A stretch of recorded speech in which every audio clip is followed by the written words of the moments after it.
Madereva bwana tunajulikana kwa kofi. Madereva kupiga free, neutral, sisi ndo mambo yetu. Sasa hizi Zuchu hizi NX 371, 380 hata 400 zinaanguka sana barabarani kwa sababu vijana tushazoea kupiga neutral hizi gari. Sasa mtu akipiga neutral kuja kuirudishia gia river inakuwa changamoto, yani uipati 10 hata kama utafanya vitu uipati 10. Sasa mimi nataka niwape elimu kidogo vijana wenzangu, wadogo zangu ambao mmeingia kwenye hizi tasnia alafu mnashindwa namna gani ukipiga kofi uweze kurudi kuipata gia.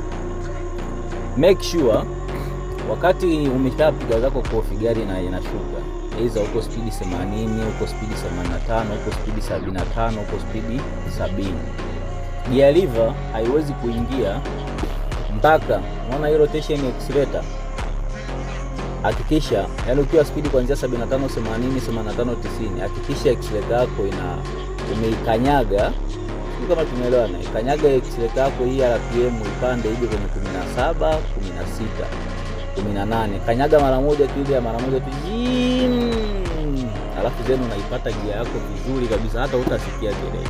Lakini accelerator ikiwa ipo kwenye silencer kwenye namba 5 hapa, sijui kama mnaona kwenye namba 5 hapa, hii RPM ikiwa kwenye namba 5 hapa, ni ngumu sana wewe gear lever kuipata namba ngapi? Hii namba 10 huwezi kuivaa.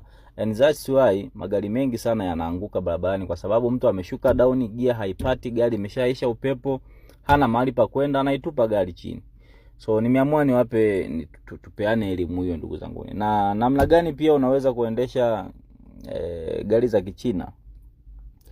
Hilo ni somo jingine pia tutakuja kupeana siku nyingine. Leo nimeamua niwaelezee issue ya namna gani ukiwa ukitoka kwenye neutral kuja kurudisha gia. Vijana wengi sana inawashinda hii kitu na ni hatari kweli. So kupitia video hii nafikiri vijana wengi sana ambao wanaweza wakaelewa namna gani gear lever inatakiwa uivae ukitoka neutral kurudi. Yani huwezi kuipata neutral gari ikiwa silencer hata ufanye nini. Make sure umekanyaga accelerator, RPM imepanda. Yani bora ipande itafute hata 20 wakati inaanza kurudi RPM. Yani kishafika hapa kwenye 20, wakati umeachia accelerator RPM inaanza kurudi, valisha gia yako vizuri kabisa utaipata. So ni hivyo tu wa vijana wenzangu. Kwa ambaye atakuwa hajaelewa kwenye comment pia anaweza akasema kwenye comment tukajua tunasaidiana vipi. In short ni hivyo vijana wenzangu.